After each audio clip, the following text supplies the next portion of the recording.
요한복음 4장 20절로 26절입니다. 요한복음 4장 20절 교독하겠습니다. 우리 조상들은 이 산에서 예배하였는데 당신들의 말은 예배할 곳이 예루살렘에 있다 하더이다.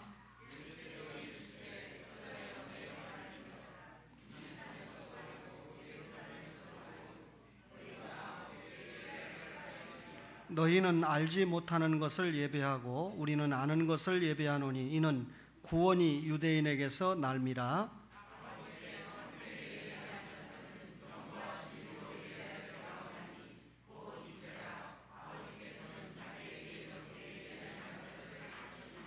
하나님은 영이시니 예배하는 자가 영과 진리로 예배할지니라.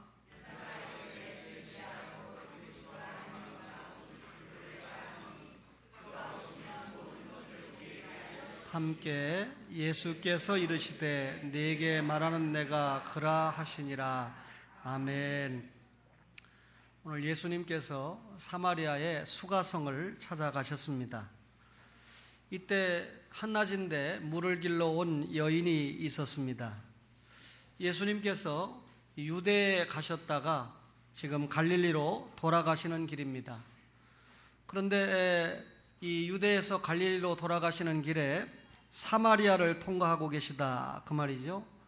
이 갈릴리 사람들은 남쪽에 있는 유대로 가거나 혹은 또 유대에서 북쪽에 있는 갈릴리로 갈 때 중앙에 있는 사마리아를 통과하지 않고 먼 길로 우회해서 다녔습니다.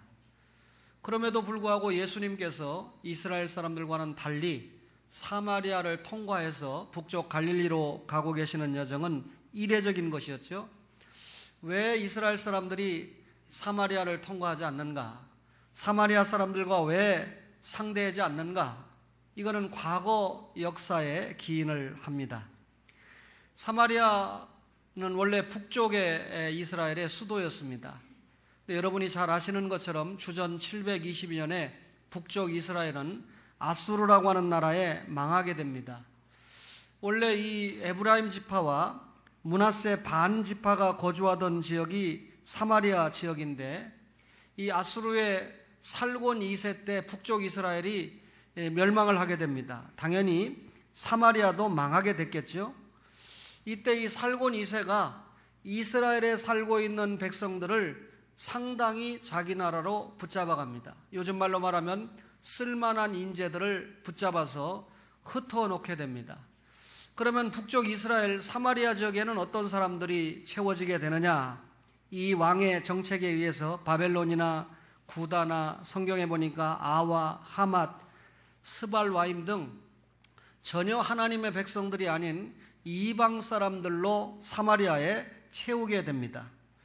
여러분 어떤 일이 생길까요? 이 이방 사람들이 사마리아 지역에 와서 살게 되니까 그 이방 사람들이 섬기는 신을 가져오게 돼서 자연스럽게 사마리아가 이방신을 섬기는 본거지가 되게 됩니다. 뿐만 아니라 이스라엘 사람끼리 결혼하는 것이 아니라 자기 본국의 사람들이 상당히 외국으로 흩어지게 되고 또 이방인들이 이 본국에 와서 살게 되므로 자폰, 혼혈하는 결혼을 하게 되다 보니까 혈통적으로 이스라엘이 순수함을 보존하기가 어렵게 됐습니다. 다시 말하면 히브리 혈통을 보존할 수 없게 된 것이죠. 그러다가 주전 586년에 남쪽 유다도 바벨론에 의해서 망하게 됩니다.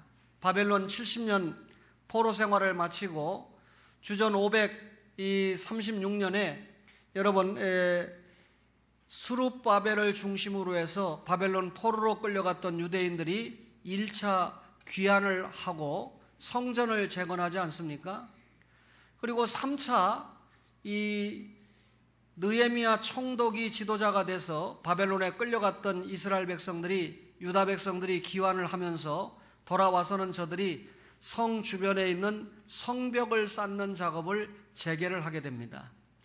이때 사마리아 사람들이 우리도 이스라엘 사람이다. 그러니 당신들이 성벽을 쌓는 일을 우리가 돕겠다. 그랬을 때 이스라엘 백성들이 유다 백성들이 과감하게 거절을 합니다. 너희는 이미 종교적으로도 이방신을 섬길 뿐만 아니라 너희들은 혼혈된 결혼을 통해서 히브리 혈통을 순수하게 지키지 못하고 있다. 쉽게 말하면 너희는 이스라엘 사람이 아니다. 너희는 선민이 아니다. 그래서 거절을 해버렸습니다. 다시 말하면 유다 백성들이 사마리아 사람들을 상종하지 않았다. 그 말이죠. 오늘날 말로 말하면 엄청난 갈등이 보여졌던 것입니다. 그럼에도 불구하고 사마리아 사람들은 자신들을 여전히 이스라엘 사람이라고 생각을 합니다. 이스라엘 사람들은 이를 인정하지 않았죠. 이스라엘 사람들이 볼 때 이 북쪽의 사마리아 사람들은 로마 제국의 멸망을 당해가지고 압제를 당하고 있습니다. 더더욱이 이스라엘 백성들은 AD 70년에 망하지 않습니까? 그래서 사마리아 사람들을 인정하지 않고 상대하지 않고 상종하지 않는 것입니다. 사마리아 사람들의 삶이 얼마나 비극적이었을까요? 이렇게 비극적인 사마리아의 중심 도시 수가성을 그 예수님이 방문하셨다는 거 아닙니까? 여러분, 단순히 이 한 여인을 만나서 구원시키기 위해서 방문하신 것이 아니고 예수님은 이렇게 소름받고 있는 사마리아 사람들을 구원하기 위해서 이스라엘 사람들이 통과하지 않는, 방문하지 않는, 상대하지 않는 사마리아 사람들이 살고 있는 사마리아 수가성을 방문하셨다. 그 말이죠. 여러분, 이스라엘 백성들과 사마리아 사람 사이에 막힌 담이 있잖아요. 이 담을 허실 수 있는 분이 누굽니까? 예수님이에요. 예수님이 이 여인과 대화를 하는데 이 여인이 어떤 여인인지 압니까? 여러분, 혈통 때문에 불만하고 있어요. 우리 한번 4장 9절을 보실래요? 사마리아 여자가 이르되 당신은 유대인으로서 어찌하여 사마리아 여자인 나에게, 너는 유대인이고 나는 사마리아 사람인데 혈통적인 불만이 있습니다. 뿐만 아니라 이 여자가 성의 불만도 있습니다. 9절에 보니까 사마리아 남자가 아니고 더더군다나 사마리아 여자인 나에게, 너는 유대인 남자 아니냐? 어떻게 사마리아 여자인 나에게? 성적인 불만이죠. 역사와 전통의 우물에도 절망을 하고 있습니다. 그때 예수님이 생수를 소개하지 않습니까? 그러니까 여자가 12절에 우리 조상 야곱이 이 우물을 우리에게 주셨고 또 여기서 자기와 자기 아들들과 짐승이 다 마셨는데 당신이 야곱보다 더 크니까, 예수님이 가진 생수가 자기가 자랑하던 야곱의 우물보다 더 큰 일에 대해서 불만을 하고 있습니다. 뿐만 아니라 여러분, 남편 하나 둘 가지고는 만족하지 못해요. 18절에 보니까 16절에 예수님이 가서 네 남편 불러와라. 그러니까 18절에 너에게 남편 5이 있었고 지금 있는 자도 네 남편이 아니니 네 말이 참되다. 남편이 5이나 있었지만 만족하지 못했습니다. 이 여자가 기필코 여러분 마침내 예배에 대한 불만을 토로합니다. 그리심산의 예배, 사마리아인의 예배에 만족하지 못하게 되는 거죠. 예수님과 예배에 대한 대화가 시작이 됩니다. 여기에서 참 예배에 대해서 예수님이 정의를 내려주시게 되죠. 여러분, 예루살렘입니까? 그리심산입니까? 사마리아 여인은 아직도 자기 앞에 나타나신 예수님이 누구인지 정확하게 모릅니다. 그저 저분이 전통적인 이스라엘 사람이구나. 사마리아 사람이랑 상대도 안 하고 말도 안 하고 사마리아에 오지도 않는 그런 이스라엘 사람이다. 그런데 저 사람은 이상하다. 어떻게 사마리아를 왔을까? 더더군다나 어떻게 여자인 나에게, 사마리아 여자인 나에게 말을 걸고 있을까? 조금 친절한 유대인인가 보다. 이렇게 생각을 하고 있습니다. 예수님과 대화를 하는 중에 예배 문제에 도착을 하게 되니까 이 여자가 대단히 좋지 못한 아주 불편한 감정을 드러내놓게 됩니다. 우리 조상들은 이 산에서 예배하였는데 당신들의 말은 예배할 곳이 예루살렘에 있다 하더이다. 이 여자가 말하는 이 산은 어디입니까? 그리심산이에요. 당신들이 말하는 예루살렘은 솔로몬 성전이 있는 곳을 말하겠죠? 이 그리심산이 수가성에서 얼마 떨어지지 않았습니다. 여러분, 세겜을 아십니까? 아브라함이 하나님 앞에 부름을 받고 첫 번째 단을 쌓았던 곳이 세겜입니다. 그의 손자인 야곱이 여러분 이 외삼촌 집에서 돌아와서 여전히 단을 쌓았던 곳이 세겜입니다. 이 세겜의 좌우의 배경이 되는 산이 그리심산과 에발산입니다. 이스라엘 백성이 시내 광야 40년의 생활을 마치고 가나안에 들어왔습니다. 그때 하나님께서 이스라엘 백성에게 에발산에 단을 쌓고 하나님께 번제를 드려라. 세겜을 배경으로 에발산과 그리심산이 있다고 그랬죠. 근데 하나님이 에발산에 단을 쌓고 하나님께 번제를 드리라 그랬는데 이스라엘 백성들은 모세오경에다가 하나님이 명령한 에발산을 지워버리고 그리심산이라고 써놨습니다. 그러니까 하나님이 그리심산에다가 단을 쌓고 예배를 드리라 라고 하는 것으로 전해주고 이해를 하고 있는 것이죠. 바벨론 포로 생활 후에 여러분 이 따돌림을 받았던 사마리아 사람들은 그리심산에다가 이 포로에서 돌아온 이스라엘 백성들이 상대를 안 해주니까 자신들은 그리심산에다가 성전을 짓고 이것이 참 성전이다. 그리심산에서 예배를 드리면서 이것이 참 예배다. 반대로 이스라엘 백성들은 예루살렘 성전을 재건하고 이것이 참 성전이고 예루살렘 성전에서 예배를 드리는 것이 참 예배다. 그러니까 사마리아 사람들과 이스라엘 사람들 간에 참 성전과 참 예배에 대한 전통이 갈라지는데 오늘 이 사마리아 여자는 그리심산의 성전, 그리심산에서 드리는 예배가 참 성전과 참 예배라고 예수님 앞에 지금 따지는 겁니다. 여러분, 이스라엘 사람들은 사마리아 사람들의 그리심산 창성전, 그리심산 참 예배를 받아들이지 않았어요. 근데 사마리아 사람들은 이스라엘 사람들에게 악감정을 품을 수밖에 없지만 이스라엘 사람들이 자신을 인정해 주든지 말든지 그리심산의 성전이 참 성전이고 그리심산의 예배가 참 예배다. 그렇다면 여러분, 예루살렘 예배, 예루살렘 성전이 참 성전과 참 예배라고 하는 이스라엘 백성과 사마리아 사람과 무슨 시비를 하고 있는 거죠? 정통성 시비를 하고 있는 것입니다. 주님께서 이 여자에게 그럽니다. 너희는 알지 못하는 것을 예배한다. 사마리아 사람들은요, 지역적인 감정이 폭발해가지고 선지자들의 말을 하나님의 말씀으로 받지 않았습니다. 저들은 오직 모세오경만 하나님의 말씀으로 인정을 했습니다. 여러분, 구약 성경이 모세오경을 포함한 39권의 성경인데 모세오경 5권만 하나님의 말씀으로 인정하고 공부를 하고 말씀을 듣는다면 제한된 하나님의 지식, 편협된 하나님의 지식을 가질 수밖에 없습니다. 하나님 진리에 대한 지식이 매우 제한적이죠.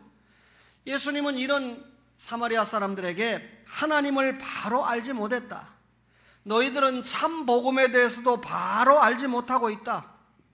이렇게 지적을 합니다. 저들의 신앙은 하나님을 잘 모르니까, 참 복음을 잘 모르니까 우상과 미신에 빠진 그런 예배와 신앙생활을 하고 있다고 지적을 합니다. 여러분, 사마리아 사람들에 비하면 이스라엘 사람들은 정통적이죠. 여러분, 하나님이 명령하신 모리아산에다가 성전 졌잖아요. 그 안에서 예배 드리잖아요. 비록 포로 생활하고 왔지만 다시 그 성전을 재건하고 거기에서 예배를 드리죠.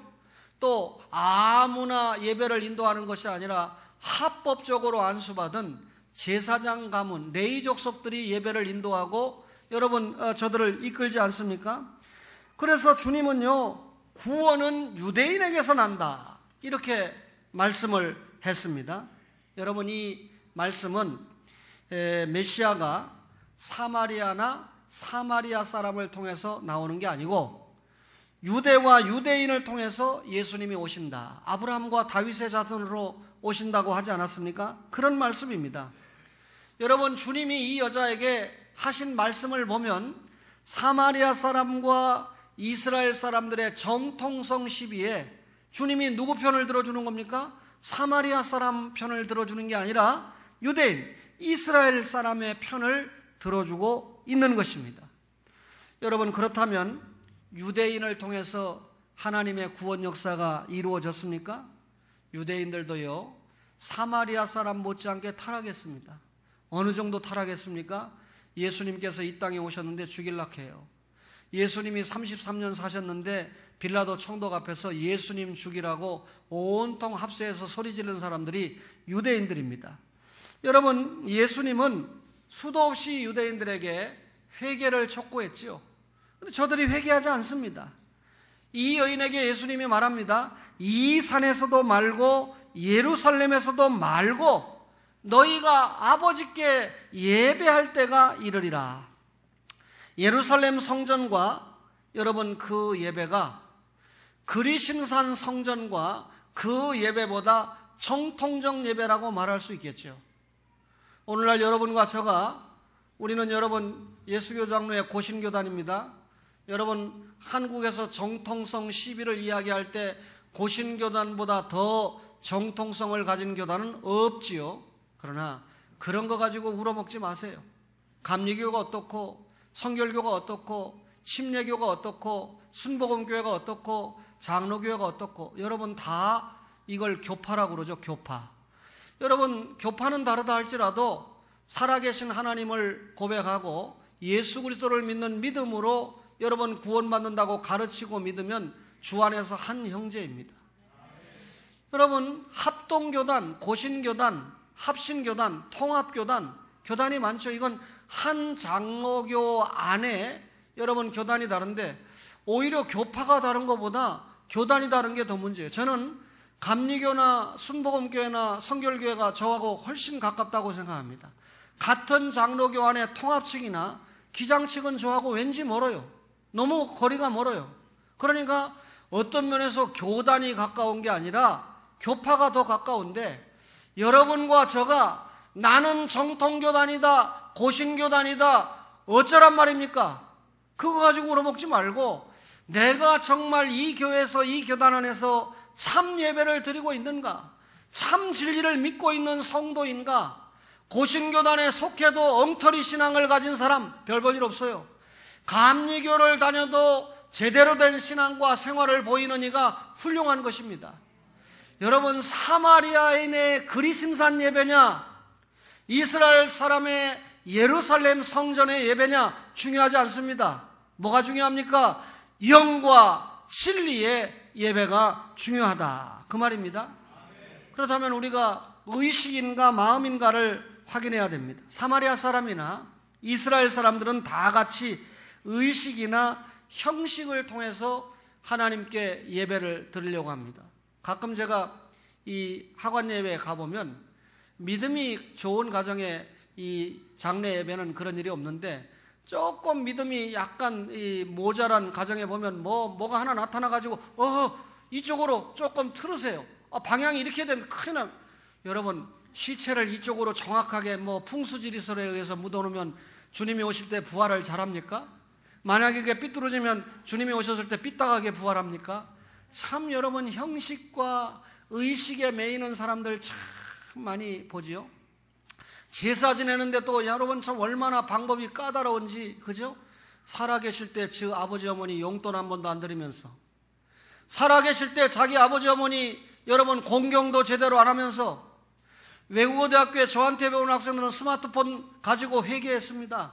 지 아버지 어머니 할머니 할아버지에게 이만큼 키워주시고 길러주신 거 감사합니다. 감사 전화 한 번도 안 하면서 문자 한 번도 안 드리면서 맨 외인하고 하루 종일 수업 시간에까지 전화합니다. 제가 여러분 그런 꼴을 못 보죠. 아버지 심정을 가지고 있기 때문에 목사 심정을 가지고 있기 때문에 여러분은 다릅니까? 여러분 아버지 어머니에게 통화합니까? 감사 인사합니까? 자주 찾아뵙습니까? 그 전화 가지고 7만 5천 원씩 요금 내면서 뭐합니까? 신방전화 합니까? 아이 목사님 이제 혼내지 마시지요. 제가 혼냈습니까? 말씀 전했지요. 여러분 이 예루살렘이나 그리심산에서 예배한다면서 형식과 의식에 빠져있고 예배를 인도하는 레위인도 완전히 소명의식이 아니고 사명의식이 아니고 직업의식에 빠져가지고 예배를 인도합니다. 완전히 형식적이죠. 백성들은 어떻습니까? 하나님 앞에 예배하는데 영과 진리로 진정으로 예배를 해야 되는데 내가 예배 안 드리면 그래도 우리 할아버지가 장로인데 우리 아버지는 장로는 못 돼서도 안수집사인데 나는 서리집사쯤 되지 않았나? 근데 내가 주일날 이 아시안게임 내가 야구 좋아한다고 구경 가고 교회 안 가면 하나님이 나를 벌 줄 거 아닌가? 실제로 벌 받았잖아요. 주일 안 지키다 교통사고 나봤죠? 주일 안 지키다 넘어져 봤죠? 아멘 안 해도 돼요. 다 알아요. 주일날 해필 가가지고 골프 치다가 다음날 월요일날 하나님 앞에 혼난 분도 있죠? 이상철 목사님이 간증 잘하잖아요. 여러분, 왜 장로님이 주일날 중국에 가지고 예배를 드려야지 골프를 칩니까? 그러니까 하나님이 월요일날 당장 잡아드리잖아요. 여러분, 우리가 하나님 앞에 의무나 형식이나 내가 예배 안 드리면 하나님이 나에게 혼내주겠지 두려움 때문에 예배를 드립니까? 그게 여러분 무슨 복음적인 예배고 그것이 무슨 신앙적인 예배가 되겠습니까? 거기에 무슨 성령의 인도가 있겠습니까? 예수님은 뭐라고 말씀합니까? 영과 진리로 예배할 때가 오나니 곧 이때라. 아버지께서는 자기에게 이렇게 예배하는 자들을 찾으시느니라. 하나님은 영이시니 예배하는 자가 뭐라고요? 영과 진리로 예배할지니라. 예배하는 자들은 영으로 예배를 드려야 됩니다. 우리가 영으로 예배를 드린다는 말은요, 예배의 대상인 하나님이 누구이신지를 알아야 된다는 거예요. 하나님은 영이시니 그랬습니다. 여러분, 예배할 때 하나님은 영이니까 하나님의 영과 예배를 드리는 인간의 영이 여러분 하나가 될 때, 우리의 영이 하나님 앞에 바로 알고 찾아갈 때 하나님이 그 예배를 받으신다 그 말입니다.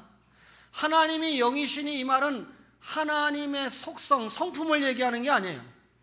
하나님은 영이시니 이 말은 너희들이 영적인 방법을 통해서 예배할 때 내가 그 예배를 받는다 그 말입니다. 예배의 대상은 창조주 하나님이죠. 예배의 대상은 우리를 구원하신 구속주 하나님이죠. 예배의 대상은 여러분과 저의 삶의 전반을 인도하시는 통치주, 섭리주 하나님이신 줄 믿습니다. 그렇다면 예배는 하나님을 위해서, 예배는 하나님을 향해서 드려야 예배가 되지 않겠습니까? 영과 진리가 예배를 예배답게 하는 열쇠입니다. 영과 진리는요, 형식의 예배, 의식의 예배와 구별되는 개념입니다. 영이신 하나님께 예배드리는 자는 자신을 영적인 존재로 헌신을 해야 됩니다. 자신의 온 몸과 정신을, 자신의 온 인격을 드리는 헌신이 있는 예배가 영과 진리의 예배죠. 여러분, 물질 중심적인 예배나 금욕주의적인 예배, 어떤 외식적인 예배 중요하지 않습니다. 하나님이 보실 때 이사야서 1장 10절 이하에 보면 그런 형식과 외식의 예배는 헛된 제사일 뿐이다. 우리 영혼의 자리, 신앙의 자리가 마음이지 않아요? 여러분, 그렇다면 우리 마음을 모아서 하나님께 드리는 예배가 진정한 예배죠.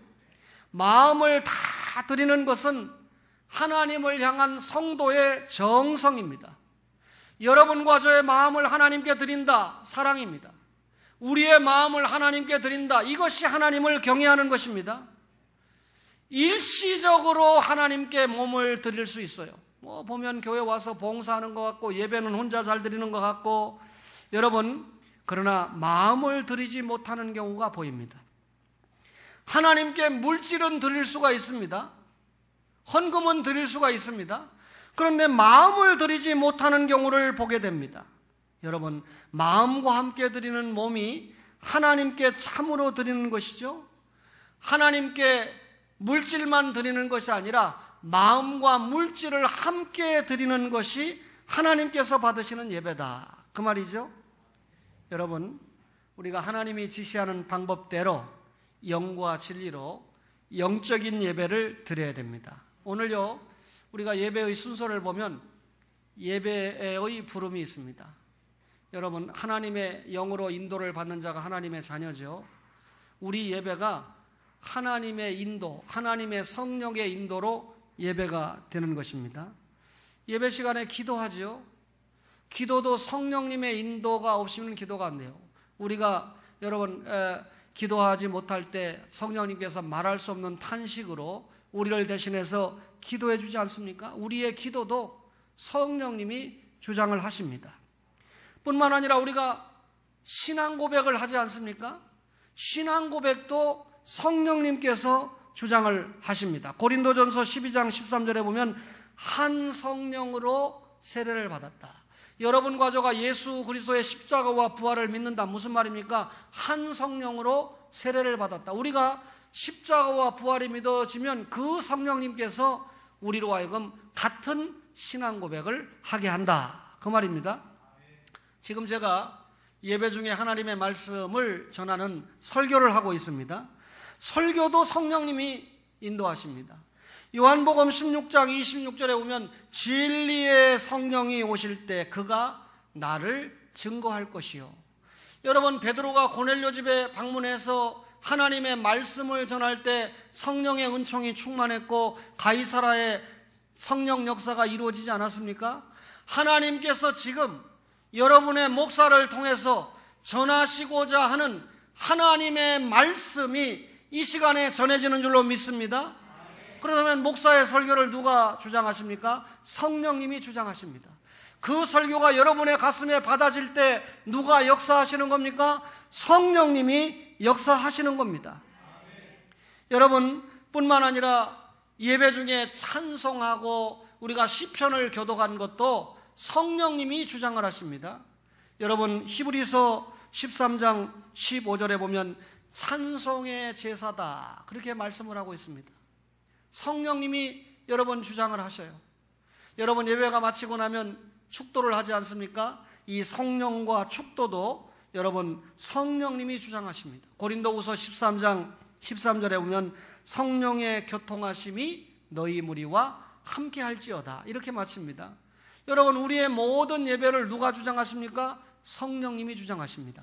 중생받은 여러분과 저의 영혼이 영이신 하나님 앞에 성령의 인도와 내주와 교통을 통해서 예배할 때 그것이 영의 예배인 줄로 믿습니다.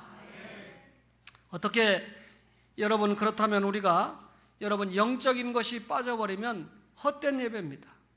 여러분 예배할 때 영성보다 중요한 것이 없습니다. 하나님 앞에서 영성을 갖는 것이 너무 중요하죠. 이것이 하루아침에 되는 것이 아니지요. 그래서 여러분 디모데전서 4장 7절 이하에 보면 경건에 이르기를 연습하라. 경건에 이르도록 연단을 받으라. 과거 성경에 경건의 훈련이라고 말씀하지 않습니까? 날마다 말씀 속에서 성령의 인도를 받으면서 경건의 훈련을 받아야 돼요. 어떤 예배입니까? 예배자가 가져야 될 것은 진리입니다. 여러분 주관적인 감상주의, 주관주의가 예배를 주장할 수가 없어요. 진리 안에서 예배를 드려야 되는데 여러분 영이신 하나님께서 예배를 받으실 때 영과 진리로 예배하라 그렇게 말씀을 하십니다. 여러분 우리가 진리를 가지고 하나님 앞에 예배하려면 진리를 알아야 돼요. 그러면 여러분 진리를 주시는 분이 누굽니까? 하나님이십니다. 그분이 신구약 66권을 통해서 우리에게 진리의 말씀을 주셨습니다. 하나님이 어떤 분인지 알려주셨습니다. 하나님께 어떻게 하는 것이 바른 예배인지 가르쳐 주셨습니다. 그런데 사마리아 사람들은 모세 오경만 가지고 예배를 드린다고 하고 있으니 하나님에 대해서 정확한 지식을 가지지 못한 껍데기 예배, 형식적인 예배를 드리고 있었다. 그 말입니다. 하나님은 추상이 아닙니다. 하나님은 우리의 상상의 인물이 아닙니다. 하나님은요, 여러분 인간이 죄 때문에 하나님과의 막힌담이 생겼잖아요. 예수 그리스도를 통해서만 인간의 예배를 받기로 계획하시고 그것을 우리에게 공개하셨습니다. 따라서 여러분과 저가 예수님의 보혈로 구원을 받고 예수님의 보혈로 구원받은 신자가 영과 진리로 하나님 앞에 예배할 수 있는 줄로 믿습니다. 진리의 말씀을 깨닫지 못하면 하나님께 바른 예배가 될 수가 없습니다. 여러분 참된 예배가 되려고 하면 진리의 지식이 풍부해야 됩니다. 한 주일에 한 번 교회 나와서 여러분 진리 예배가 되겠습니까? 미정 집사님이 힘들게 일하면서도 수요일 날도 나오고 금요일도 나왔는데 하이 광주에서 어머니가 오시는 바람에 수요일도 방학, 금요일도 방학이에요. 어머니 모신다고. 영적으로 얼마나 손해입니까? 목사가 얼마나 기도했겠습니까? 얼마나 애를 태웠겠습니까? 하나님이 우리 전도사님을 3번, 4번 방문하게 하셔서 오늘 드디어 귀한 어머니가 오셨는데 하길의 어머니 나중에 저한테 아마 감사해가지고 맛있는 거 한번 사주실 거예요.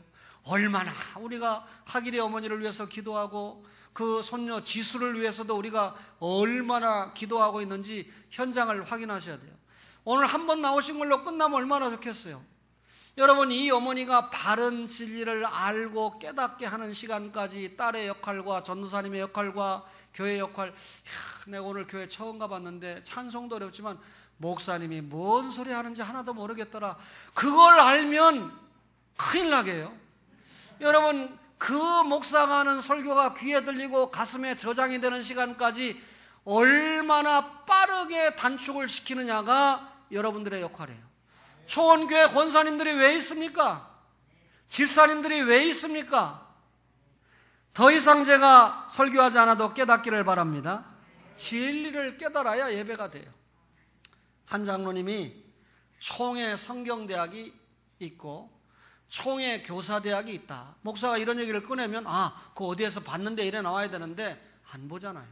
다른 장로님들이 무식하잖아요. 안 보니까. 그런데 제가 조금 섭섭했어요. 이 장로님이 왜 총회 성경대학을 이야기하고 총회 교사대학을 이야기하나? 수요 예배에 나오고 금요일 날 나오면 총회 성경대학에 내가 총회 성경대학 정도 강사입니까? 고신대학교 대학원 강사입니다.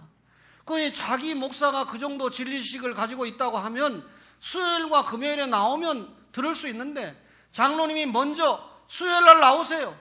금요일 날 나오세요. 목사님의 설교를 강의를 열심히 들으세요. 이렇게 거기에 영적인 전투력을 발휘해 줬다면 훨씬 더 좋았을 텐데 이 수요일과 금요일을 뛰어넘어서 총회 성경대학, 총회 교사대학을 얘기하니까 당회장 결제 없이 그 총회 성경대학 다녔나요? 오해하지 마세요. 기억이 나는데 지금 내가 총회 성경대학 간다 그러면 박수성 학생만 내 도장 찍어줍니다. 새벽에도 수요일도 금요일도 열심히 나오니까 집사님은 언제나 내 설교를 듣고 있는 분이니까 총회 성경대학 가도 됩니다. 총회 교사대학 가도 됩니다. 권사님들 가운데 일부 해당되는 성도가 있겠죠? 근데 가려고 안 하잖아요. 왜? 수요일이 좋사오니 금요일이 좋사오니 만족합니다. 오해하지 마세요. 그런데 이 장로님이 활동의 폭이 넓어져 가지고요. 제가 이 황우여 교육부 장관실에서 예배를 인도했는데 기독교적 국가가 돼야 된다. 당신들이 장로가 되고 장관이 돼서 기독교 마인드를 가지고 통치를 하고 그러면 뇌물 먹겠어요? 예? 깨끗한 정치가 실현되잖아요. 그런데 또 뭐 연수 구청장도 장로님인데 그 구청장님도 자기 개인 사무실에서 예배를 드리는데 이번 주 목요일 날 한 달에 한 번 예배를 드리는데 목요일 날 7시에 와서 저보고 설교를 해달라고 그래서 전화가 와서 보니까 알고 보니까 그 장로님이 연결을 시켰어요. 그러면서 또 하나 글을 올렸는데 이 정치적인 식견이 탁월한 우리 목사님이 설교를 하시면 좋겠습니다. 은혜가 있기를 기도합니다. 뭐 그렇게 써놔서 제가 죄를 사했습니다. 뭔 말인지 알아들어야 내가 설교를 할 거 아닙니까? 이런 강단에서 이런 중요한 얘기가 나가면 목요일 날 여러분의 목사가 연수구청장 하나만 신앙으로 흔들으면 우리 장로님과 목사가 제대로 하라고 흔들으면 연수구 구정이 제대로 될 거 아닙니까? 기독교적인 정신을 가지고 여러분들이 내는 세금 가지고 구의원, 시의원들이 다 떼먹고 도둑질하고 아스팔트 뜯었다 붙였다. 11월만 되면 여러분 인도 뜯었다 붙였다. 예산 가지고 써야 또 나오니까 그런 짓 하지 말라고 해야 될 거 아닙니까? 여러분 목사가 하나님의 말씀을 전할 때 구청장이 아니고 장로가 은혜를 받으면 자기가 구청장으로서 하나님이 써주시는 걸 알고 잘 감당하지 않겠어요? 여러분이 하실 일은 기도인 줄로 믿습니다. 영과 진리의 예배가 돼야 돼요. 저는 정치에 대해서 잘 몰라요. 그러나 하나님의 말씀과 교제를 하면 시국에 대해서도 하나님이 여러분 깨닫게 하고 이야기하게 합니다. 그렇죠? 여러분 선지자들이 그 시대를 향해서 하나님의 말씀을 전한 거 아니겠어요? 제가 보니까 이 시대가 노아의 때고 이 시대가 롯의 때니까 주님이 오실 때가 다 됐다. 당신이 구청장 몇 년이나 더 해먹겠느냐? 당신이 교육부 장관 몇 년이나 더 해먹겠느냐? 김영삼 대통령도 말도 잘 못하는 것 같아요. 노태우 대통령 얼마나 보통 사람이지만 권력이 대단했습니까? 사람도 제대로 못 알아봐요. 권력 무상. 전직 대통령이 지금 우리나라에 몇 명 있는데 이분들이 있는 건지 없는 건지 전혀 존재감이 없어요. 전직 국회의장만도 못해. 무슨 말인지 이해가 됩니까? 권력 무상이에요. 정치 무상입니다. 자기가 정치를 할 때, 대통령을 할 때, 구청장을 할 때, 교육부 장관을 할 때, 직장 생활을 할 때 내가 한 교회의 장로로, 권사로, 집사로서 신앙을 가지고 어떻게 주의 일을 감당했느냐, 어떻게 믿음으로 구청장을 했느냐, 어떻게 믿음으로 장관 역할을 감당했느냐, 이게 중요하고 그것을 하나님이 상급으로 보상하는 거지. 여러분 구청장, 장로, 대통령 하나님 관심 없습니다. 사랑하는 초원의 가족 여러분, 영과 진리로 예배하는 은혜가 있기를 주의 이름으로 축원합니다.